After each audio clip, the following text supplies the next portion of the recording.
any brace, I'm really super sparing with braces. Yeah.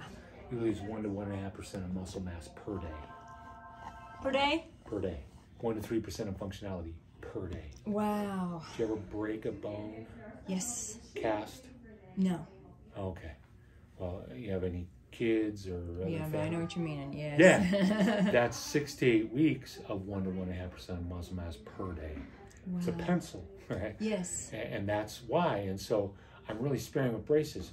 But I'm also looking at it like, let's say somebody has a severe car accident and that everybody else gives them these, neck collar braces or whatever, and they're in them forever. And I'm going, for me, maximum 3 days.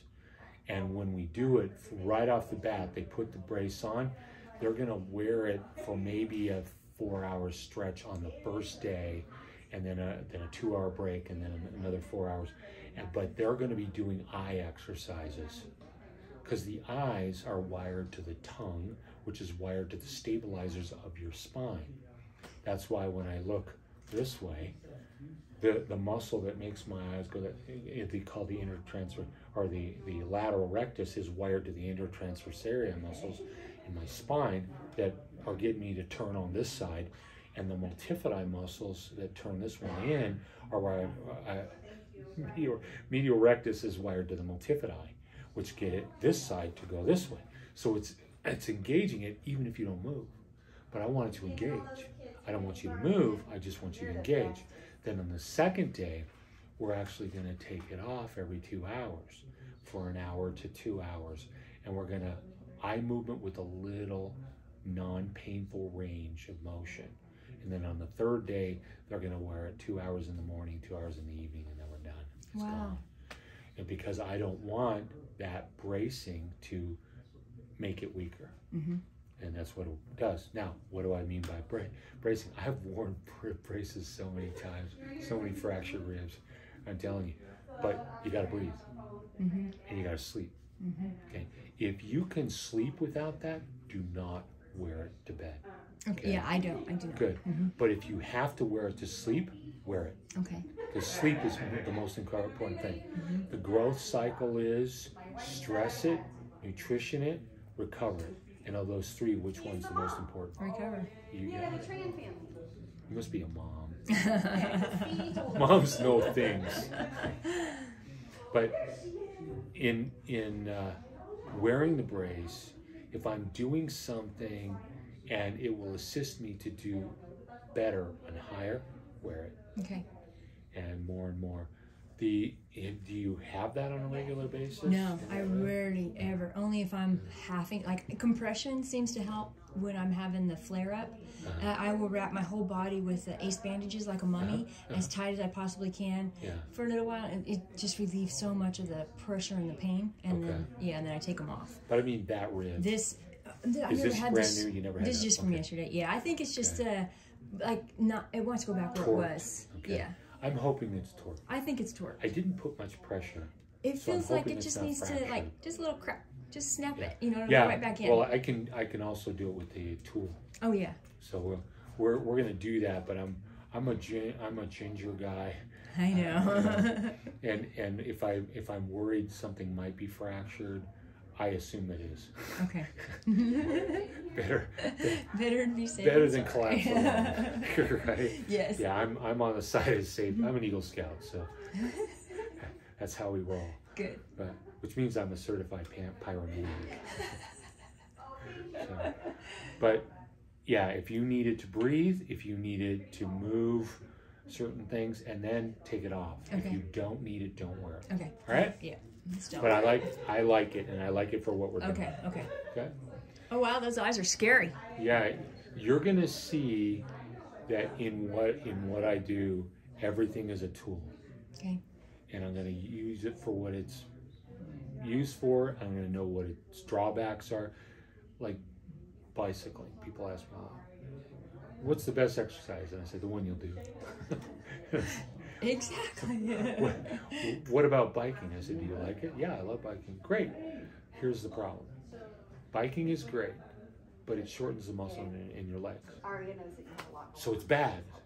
I didn't say that. I said it's a drawback. I said, if you know that, then we can give you exercises to work to make sure you don't lose flexibility. I worked with an Olympic cyclist, and that's what we did with her. Her legs were bigger than my waist. And she was so tight in her legs, her times were getting worse. And so I worked to get that flexibility back, and she got that power stroke better, and her times went way down, and that. And so the coolest thing about her, she got part of her thumb chopped off. Her part-time job, well, her job that she did was she was a cement truck driver. I mean, this chick was tough. Well, she got those legs, man. Yeah, exactly. Man, scary. But the slide that came down is multiple pieces, and the slide cut her thumb off. And she was PTSD from it. I mean, she had never, when I worked on it, she had never let a man touch that thumb after the surgery.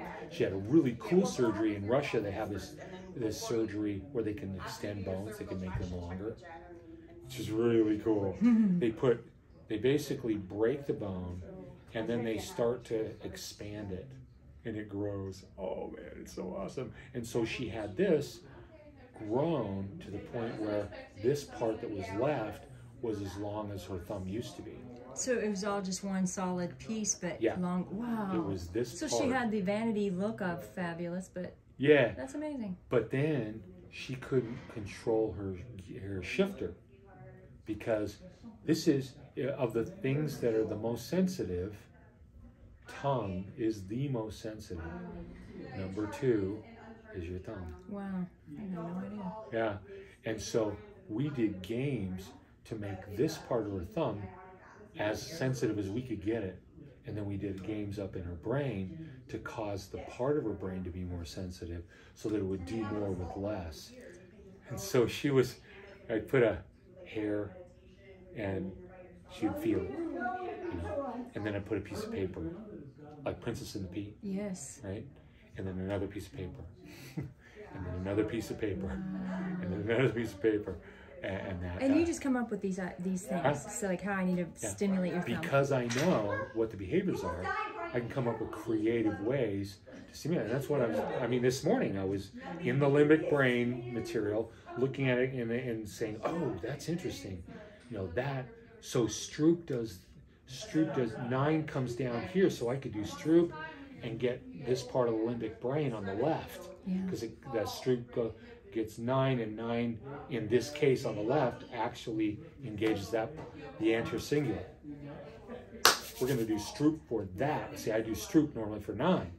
I say, I'm going to do it for more than 9 now. Okay. And so that's where I'm coming up with these, and then I'm looking at, okay, how can I combine these in very creative ways, not just one way. That's great. But then, okay, I don't want it to become habituated in only that way.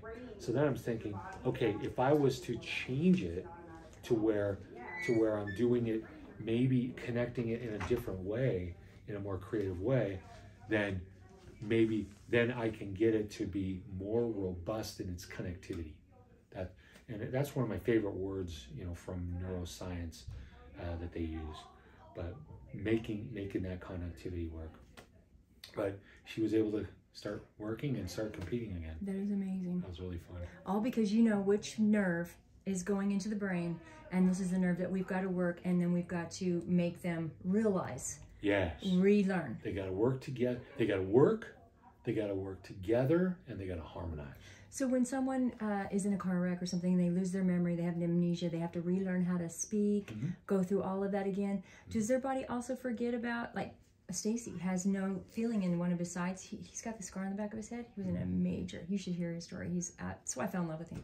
Wow. He told me his story, he's like, yes, I will marry you right now. So I was wondering if that would even affect his brain. Like, over long periods of time, can you still even heal it if it's been set that way, been rewired another way? Whatever is there, whatever's alive, I can work with. Okay, And when I'm dealing with, I had this one kid, he worked on big machinery that prepares the ground for major industrial stuff, you know, and so the tires are like this, oh yeah, my you know? brothers are welder on those. Yeah. Yeah, exactly. And so there was this huge rock in between the tread, and he's pulling it out, and the tire blew, exploded the rock. There was a piece. It was like this, but there was a piece like this that hit him in the chest. He nearly died. He was in the hospital for weeks, but he was also, the pictures, he looked like he had been hit with either a grenade or, you know, a Claymore mine, right? Because there was shrapnel everywhere.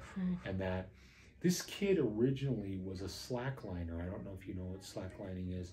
It's basically tightrope walking on a parachute strap. And he would do that at 100 feet in the air, right? He would go to Zion, you know, and they would rig one, you know, 100 feet in the air, and he would, you know, walk. So he's a tightrope walker. Yes. Like an entertainer tightrope walker. Well, he Not does it for the high for lines. Adventure. Oh, he just did it for fun. Okay. Yeah, adventure. Okay. One of those adventure guys, you know. And when I met him, he could barely walk, and his balance. I mean, if he tried to stand on one foot, I had to catch him. And so, and he's crying, and his mom brought him in, and great kid. I mean, wonderful, wholesome kid. And as we were working with him, that was one of the big keys, was working with that balance system. And it was, for me, it was really interesting, because I'm always trying to look at the person too, you know, because it's kind of like the kid that I'm teaching to insult, you know. I can do it another way, but he loves that, and if he loves that, he's going to grow faster. Well, that was the thing that made the difference for this kid. And so as I'm working with him, you know, but at the beginning, and it had been 1.5 years since the accident, and he'd been through the work comp, the work comp system here, which is like the mob. They've called and threatened me. If you keep taking, we're going to get your license and revoked and stuff. And I go, hey, knock yourself out. You know, big talker. But at the end of the day, they win. Why? Because they tell the patient, if you don't stop going to them, even though they're paying me cash, if you don't stop going to him, we're going to stop your disability funds. That's how they always win. And I'd let That's him, workman's comp doing that? yeah, oh yeah, it's workman's comp. That's dirty, yeah. dirty, oh, dirty. It's totally dirty. Yeah, it's. I'm not saying it's a conspiracy. When you get a chance, Alta's ready. Okay, perfect.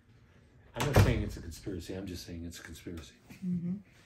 But as I'm working with him, we started off with fasting, because everybody wants to feed it, you know. And I say, well, I want to feed it, but I don't want to feed dysfunctional cells that should die, because they're going to be a problem rather than a help. So we did like 12-hour fast, and he felt a little better. So okay, well, to another 12 hours, oh, I feel even better. And then the next 12 didn't do anything. I said, well, we're done fasting. Now let's feed it good stuff so we can get to work, you know. And because parts of it were dysfunctioning, here's the wild thing. I have to let them know, because the parts of the brain are dysfunctioning. When we feed it, it's going to dysfunction better. So it's going to look like it's worse. It's not. It's just because that's what it's doing. It's like your reflex, right? And your left arm, instead of going like this, it was going like that. Yes. It was dysfunctioning. And so then I started working, you know, with what is there. I'm taking what is non-functional but still alive, but can be helpful, and I'm turning it back on. I've had 3 patients come in blind in one eye and leaving with vision. So that wasn't a miracle. We pushed the system, and it was available. I stepped in a room and turned on a light. That's all I did. You know? Wow. One kid, he was kicked for 20 minutes. He was a prison guard. Laid in the hospital forever, severe PTSD. I mean, horrible. Couldn't write. he and his wife were going to buy a house, and they had to move in with his parents, and got him seen, got him back on the job, got him riding his motorcycle, and Back to a life. back to a life. That's amazing. What a It's fun. It's really fun. They're all my puzzles. You're all my puzzles. Yes. We're feeding your brain. That's right. That's right. Yeah, like I say, it was this or crime. My brother did crime. He did the time. Okay, so this is Audrey. Okay, we're looking at one of the major things that we're the most interested in from a spinal point of view is what we call the sagittal plane. The sagittal plane is when we're looking at you from the side. Okay. Okay, the side. And we got this curve, and then your sacrum curves in the other direction, right? Okay. And that curve system is vital for how your spine works, but also how your body works. It also makes it so you don't have any pressure on the spinal cord itself and the brainstem. Okay, so we're looking for a curve, and you do have a curve down here. That's what I want, nice. right? Yes, very nice. Here's a curve, but it reverses here. You got big problems right here, including the back of this vertebra doesn't line up with the back of that. You had a significant injury that damaged the ligaments here, and because it's been locked down, you have multiple discs that are very small. Okay, and that the disc makes the shape of the curve, right? See that? It's bigger in the front than it is in the back. That's creating that curve. And I want that. You want that, yes. And it's mechanical advantage. We call it a force multiplier system. A little in gets a lot out. If you put a quarter in a machine and nothing comes out, we call that government. Right? If you put a quarter in and a quarter comes out, that's not a very good machine. If you put a quarter in and 5 comes out, that's a better machine. But we want the quarter in, 12 quarters comes out. And so that's what we're trying to create, is this machine that functions more easily. Okay? So we're looking, we see this curve, we see this. You've got, like I say, ligament damage in here. But we'll show you what it should look like in the neck curve. Okay. Should look like that. Okay? I need to go take care of Alta. Yeah. You want to just have a seat? Okay. You can turn off the Yeah. recording. We'll turn it back on when I get back.